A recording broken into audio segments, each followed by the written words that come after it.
Ikhlas. Istami. Iqra basmalah. Bismillahirrahmanirrahim. Amin. Dilanjutkan membaca Quran surat Al-Ikhlas ayat 1 sampai 4. A'udzu billahi minasyaitonir rajim. Bismillahirrahmanirrahim. Qul huwallahu ahad. Allahus samad. Lam yalid wa lam yulad wa lam yakul lahu kufuwan ahad. Allahul azim.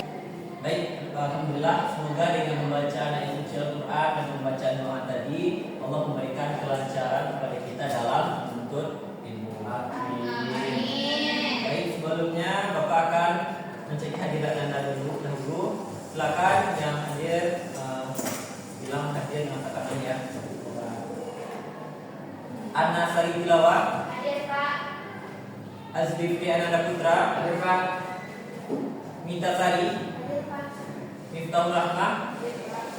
Dan Juara Madila. Syarimatul Hasnah. Hadir Pak. Bella Aprilia. Hadir Pak. Alhamdulillah hadir semua ya. Hadir Pak. Baik, anak-anak semua, mohon diperhatikan sebelum kita lanjut kegiatan pembelajaran. Anak-anak terlebih dahulu silakan perhatikan gerakannya. Sampah yang ada di bawah tolong diambil dan dibuang ke tempat sampah. Sudah Pak. Karena dalam pembelajaran kalau dalam keadaan bersih tentu kita juga nyaman dalam menuntut ilmu. Baik. Sebelum itu Bapak ingin menanyakan terlebih dahulu, siapa yang ingat materi pembelajaran kita pada minggu lalu? Dan akhlak tercela Pak. Bagus, ada ingat ya. Kira-kira dari pembelajaran minggu lalu apa saja yang berbentuk akhlak tercela tersebut? Oke, silakan dijawab. Seperti contohnya ria, Ya. ujuk, terus hasad, iri dengki. Ya, bagus Najwa. Suzon Pak. Ya, Suzon. Itu yang anak sebutkan tadi itu adalah bentuk dari akhlak tercela yang harus kita Hindari. Untuk hari ini sebelumnya coba Anda pikirkan terlebih dahulu. Apakah setelah kita melakukan akhlak tercela kita diam begitu saja atau kita terus melakukan akhlak tercela tersebut? Melakukan hal tercela. Lalu bagaimana sikap kita seharusnya setelah melakukan akhlak tercela? Menggantinya dengan akhlak terpuji Pak. Mengganti dengan akhlak terpuji. Senang. Bertobat, mantap. Apalagi tentu kita harus memperbaiki diri kita. Dengan apa cara kita memperbaiki diri kita? Dengan bertaubat. Bertobat. Dengan apa lagi Alif? Zikir. Perbanyak zikir atau perbanyak ibadah ya. Nah, inilah materi yang akan kita pelajari, bahwasanya kita pada hari ini akan mempelajari tentang taubat, taat, istiqomah dan ikhlas. Bagaimana yang telah ada yang mendasarkan tadi, bahwasanya setelah kita melakukan perbuatan tercela, tentu kita tidak boleh diam begitu saja, atau kita harus terus memperbaiki diri. Nah, dari sana kita pahami, kita perlu memahami mengenai materi-materi ini bentuk perbaikan diri, karena manusia itu memang tidak luput dari. Nah, dari itu kita harus memperbaiki diri. Meskipun kita melakukan kesalahan, tapi kita harus terus memperbaiki diri dan mendekatkan diri kita kepada Allah Subhanahu wa taala. Oke. Sebelum masuk, silakan Anda memperhatikan gambar-gambar berikut ini. Sudah Pak. Bisa jadi jelas gambarnya ya? Jelas Pak.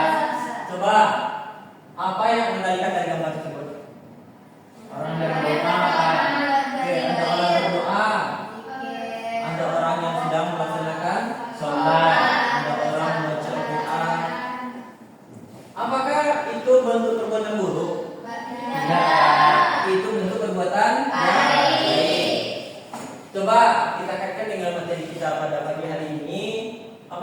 tadi? Alat terpuji. Ada bertaubat. Ini ada orang yang Ber- berdoa. Bisa kita katakan bertaubat. bertobat. Setelah bertobat, ia melaksanakan ada sholat berjamaah. Ini adalah bentuk ketaatan dan membaca Al-Quran. Itulah bentuk-bentuk perbuatan yang baik. Oke, masuk kita pada materi inti. Taubat, taat, istiqomah dan ikhlas. Dengan tujuan pembelajaran kita pada pagi hari ini, nanti setelah melakukan pembelajaran diharapkan Anda semua bisa memahami pengertian taubat, taat, istiqomah dan juga ikhlas secara tepat. Dan kedua, Anda bisa menyebutkan dan menyajikan ataupun memahami dalil-dalil berkaitan dengan materi taat, taubat, istiqomah dan ikhlas.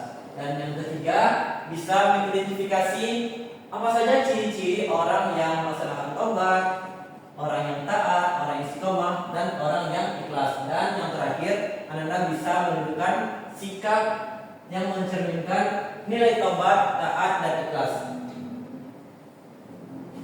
Oke, kita masuk materi yang pertama. Taubat. Taubat pengertiannya taubat itu berasal dari bahasa Arab taba yatubu, yang berarti kembali. Apa artinya? Kembali. Dalam istilahnya, kembali ini dalam artian dari sesuatu yang dicela oleh syariat menuju sesuatu yang dipuji syariat disertai penyesalan tekad untuk tidak mengulanginya.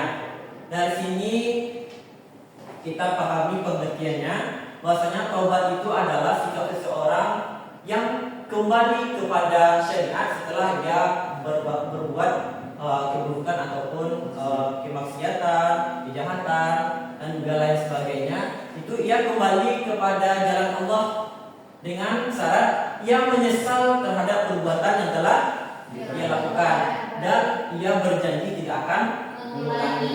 Itu adalah pengertian dari taubat. Selanjutnya ada namanya taubat nasuha. Di taubat nasuha itulah taubat yang bersih atau murni.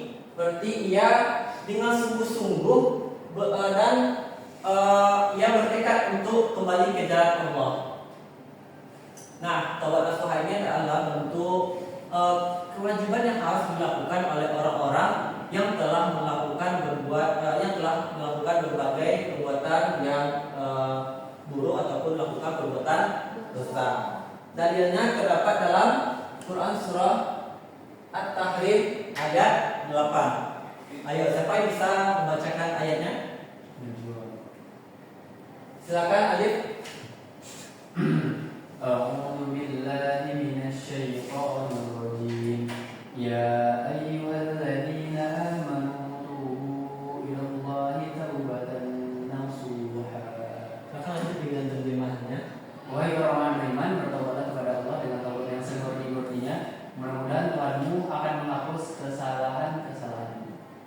Oke, terima kasih Alif telah menyampaikan dalilnya. Bisa Anda pahami dalilnya terdapat dalam Quran surah At-Tahrim ayat 8. Apa inti dari ayat tersebut? Allah memerintahkan atau Alif? Allah memerintahkan kepada hamba-hambanya untuk bertobat dengan taubat nasuha. Oke, dari sini, dari ayat ini telah jelas Allah memerintahkan kepada kita untuk terus melakukan taubat. Ini adalah bentuk seruan Allah apabila kita telah berbuat dosa dan kemaksiatan, Allah meminta kita untuk bertobat. Di sini Allah menyeru kepada orang-orang yang beriman bertobat kepada Allah dengan taubatan yang semurni-murninya. Tobat yang ikhlas, bukan tobat yang setelah tobat dia kembali melaksanakan kejahatan ataupun perbuatan dosa. Selanjutnya, syarat orang yang melakukan taubat nasuha. Pertama, ia menyesali.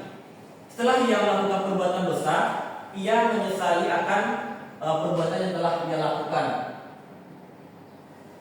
Ia merasakan penyesalan itu baik yang sungguh-sungguh dalam hatinya dan juga bukan hanya di perkataan di mulutnya. Wah, saya menyesal melakukan perbuatan dosa. Itu kan hanya di mulutnya saja.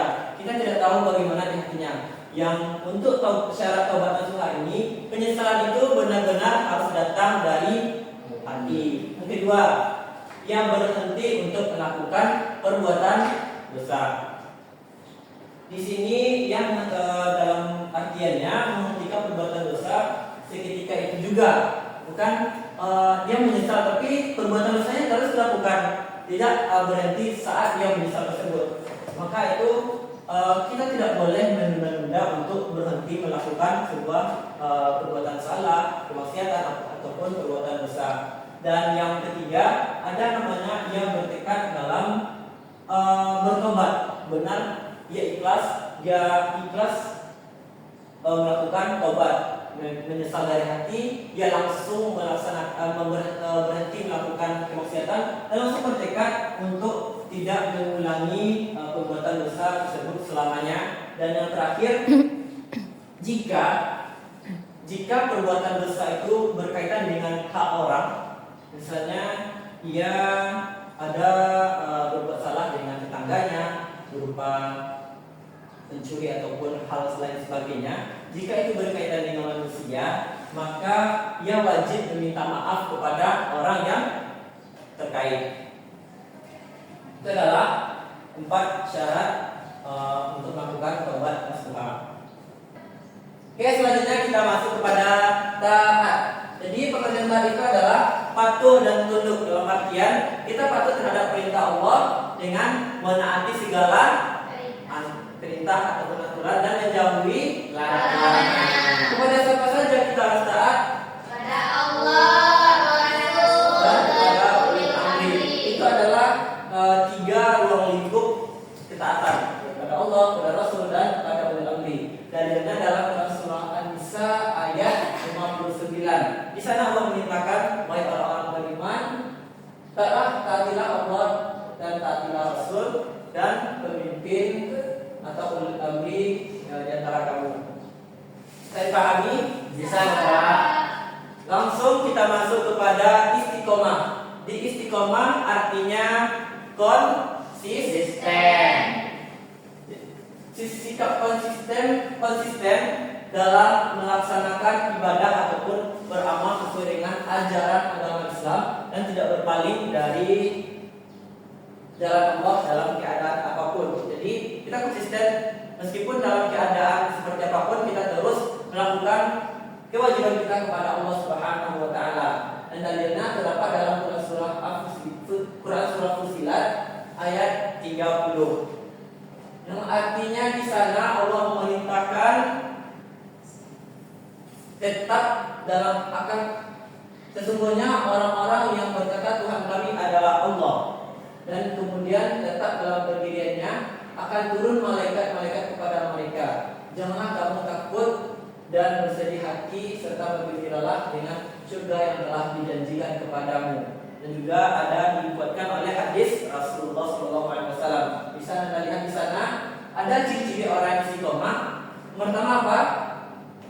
Konsisten dalam beribadah, tidak mudah goyah iman oleh godaan, selalu memperbaiki kualitas diri, menjaga rutinitas amal kecil, teguh pada Al-Quran dan Sunnah, dan juga sabar. Bisa dipahami Anda? Bisa, Pak.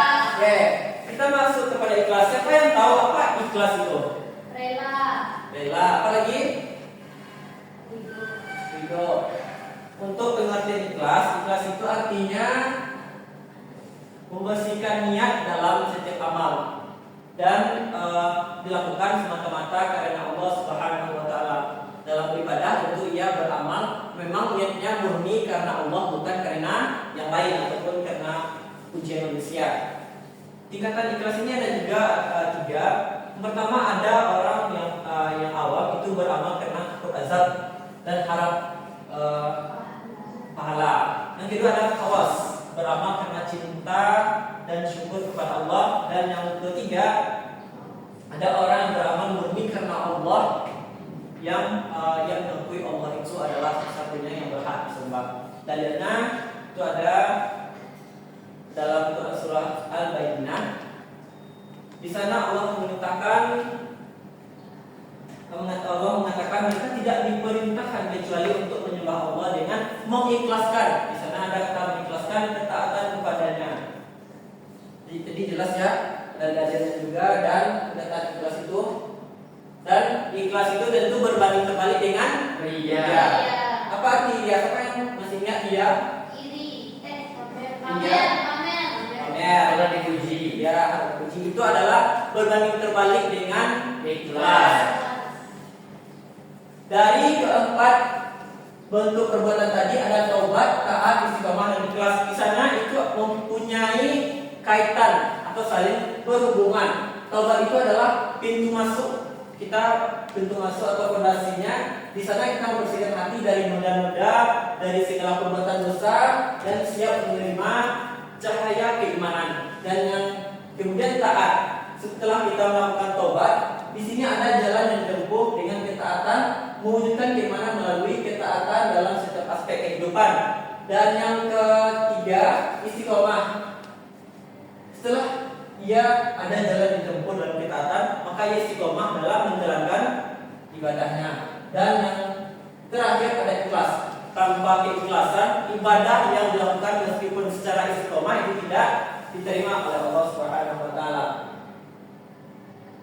Jadi siapa yang bisa menyebutkan hikmah kita berbuat taubat, taat, istiqomah dan ikhlas? Apa kalimat khasnya? Hikmah dari bertaubat itu membersihkan jiwa dari dosa-dosa, Pak. Terus taat menciptakan ketertiban sosial, Pak. Terus mendapat ridha Allah. Ya. Dan istiqomah itu menjadi lebih berkualitas dan bermakna. Dan terakhir hikmah dari ikhlas terhindar dari sifat dunia, Pak. Jadi selanjutnya Bapak akan membagi Ananda dalam dua kelompok. Ini adalah kelompok 1 dan ada kelompok 2. Nanti Bapak akan memberikan LKPD ya. Di sana ada kasus, Ananda harus menentukan apa saja sikap-sikap yang telah muncul dari kasus tersebut. Silakan. Kelompok 1 dan kelompok 2. Silakan berdiskusi selama 5 menit ya. Saya dipahami Anda. Ada pertanyaan dari soal-soal yang telah Bapak sajikan di LKPD? Pak, nomor 4 ini maksudnya apa ya? Nah, ini kan ada kasus Bapak sajikan di sini. Nanti Anda lihat apakah bentuk-bentuk perbuatan yang telah kita pelajari di sana yang muncul. Oke, bisa ya? Apakah sudah selesai? Sudah? Sudah, Pak. Silakan terlebih dahulu ambil kelompok 1.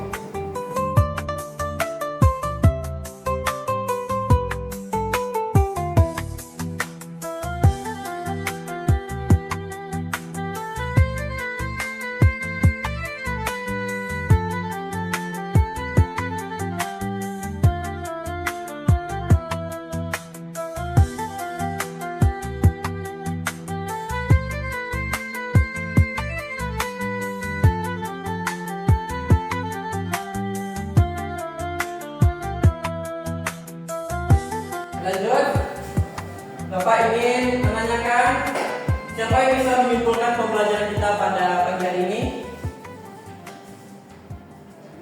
Silakan Alif. Baik Pak, untuk pembelajaran kita pada hari ini kita dapat mengambil kesimpulan bahwa akhlak terpuji yang harus kita biasakan dalam kehidupan sehari-hari itu ada 4. Yang pertama bertaubat, setelah itu kita harus taat dalam ibadah, kemudian akan menciptakan istiqomah sehingga terwujud keikhlasan dan menolak ria. Sekian Pak. Oke, dari pembelajaran kita pada hari ini bisa Anda terapkan dalam kehidupan? Bisa Bisa. Pak. Semua bisa ya. Diusahakan kita berbuat selalu memperbaiki diri dengan bertobat, menjaga ibadah dan ikhlas dalam beribadah. Itu harus kita jalani dalam kehidupan kita dalam beragama, dalam kehidupan sehari-hari. Seperti Anda sudah paham ya dengan pembelajaran kita pada hari ini? Sudah. Nah, untuk pertemuan selanjutnya kita akan membuat kerja kelompok juga. Nanti Anda membuat peta konsep mengenai materi kita hari ini. Oke, mungkin untuk waktu kita telah habis ya. Bapak akhiri pertemuan kita pada hari ini. Dan silakan Anda baca doa penutup majelis. Subhanakallahumma wa bihamdika